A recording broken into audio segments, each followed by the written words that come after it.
ఒక ప్రత్యేకమైనటువంటి విలక్షణమైనటువంటి ఒక విశిష్టమైనటువంటి ధర్మం ఈ హిందూ ధర్మం. ఈ హిందూ ధర్మానికి ఒక ప్రధానమైనటువంటి సంపద దేవాలయం. ధర్మాన్ని కాపాడవలసినటువంటి బాధ్యత దేవాలయానికి.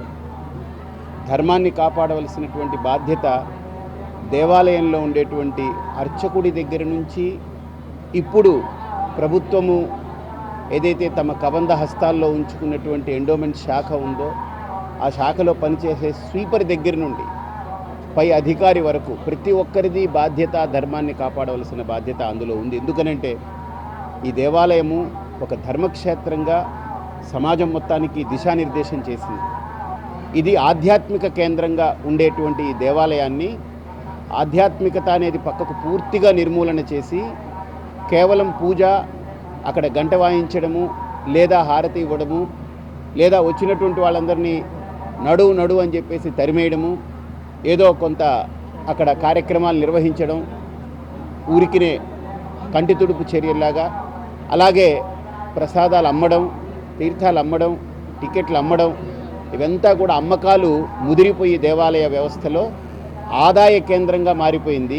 ఇది ఆధ్యాత్మిక కేంద్రంగా మారినప్పుడే ఈ భారతదేశంలో మళ్ళీ హిందూ ధర్మం అనేటువంటిది ఒక ప్రతిష్టాత్మకమైనటువంటి శక్తిగా ఎదుగుతుంది. ఈ భారతదేశాన్ని నడిపింది ఆర్థిక శక్తి కాదు, అలాగే ఆధునికమైనటువంటి యంత్రశక్తి కాదు, ఆధ్యాత్మిక శక్తి ఒక్కటే ఈ భారతదేశానికి ఎప్పుడు వెన్నెముక.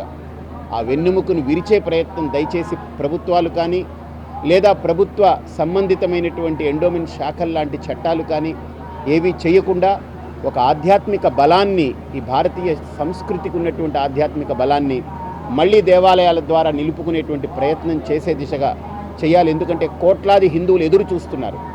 అది జరగని రోజు ప్రభుత్వాలే తారుమారైపోయేటువంటి ప్రమాదం కూడా ఉంది. కాబట్టి ప్రభుత్వాలన్నిటికీ కూడా మెజారిటీ హిందువులని పక్కకు పెట్టి వాళ్ళ మనోభావాల్ని అణగద్రొక్కి, లేదా వాళ్ళని తుంగలోకి తొక్కి మైనారిటీ అంటూ కేవలం బుజ్జగింపు చేస్తే అది సెక్యులరిజం అనుకోవడం చాలా పెద్ద పొరపాటు. సెక్యులరిజం అని అంటే ప్రభుత్వము మతాల యొక్క విశ్వాసాల జోలికి కానీ, మతము, ధర్మము వాటి యొక్క విధానాల్లో కానీ చొరబాటు కాకుండా, ఏ మతాన్ని ఇప్పుడు మహమ్మదీయులు ఉంటే వాళ్ళ విశ్వాసాన్ని ఎలాగైతే వాళ్ళు హాయిగా చేసుకుంటున్నారో, క్రైస్తవులు ఎలాగైతే వాళ్ళ విశ్వాసాన్ని చక్కగా చేసుకుంటున్నారో, హిందువుల్ని కూడా ఆయా దేవాలయాల్లో స్వతంత్రంగా, స్వేచ్ఛగా ఆధ్యాత్మిక శక్తిని పెంపొందించుకునేందుకు ఒక చక్కటి ఏర్పాట్లు చేయాలి. దీనికి ప్రభుత్వం చొరవ చూపితే మెజారిటీ హిందువులు, ఏ ప్రభుత్వం అయితే హిందువులని గౌరవిస్తుందో ఆ ప్రభుత్వం వైపు తప్పకుండా మెజారిటీ హిందువులందరూ కూడా నిలబడతారు. వాళ్ళకు కూడా అండదండలు ఉంటాయి. కోట్లాది హిందువులు ఉన్నారు, అది మర్చిపోవద్దు.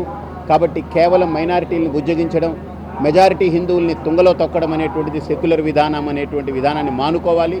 అర్చకులందరి విషయంలో కూడా దేవాదాయ ధర్మాదాయ శాఖ కానీ, ప్రభుత్వం కానీ ఒక వివక్ష చూపిస్తూ ఉంది.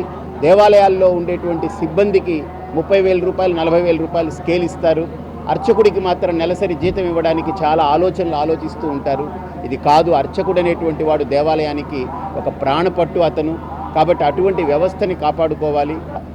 ధర్మం పట్ల రాజకీయం అనేటువంటి ఆలోచన తీసుకురాకుండా దేవాలయ వ్యవస్థని, ధార్మిక వ్యవస్థని కట్టుదిట్టంగా నిలపాలని ప్రభుత్వాన్ని గట్టిగా ఈ సందర్భంగా డిమాండ్ చేస్తూ ఉన్నాం.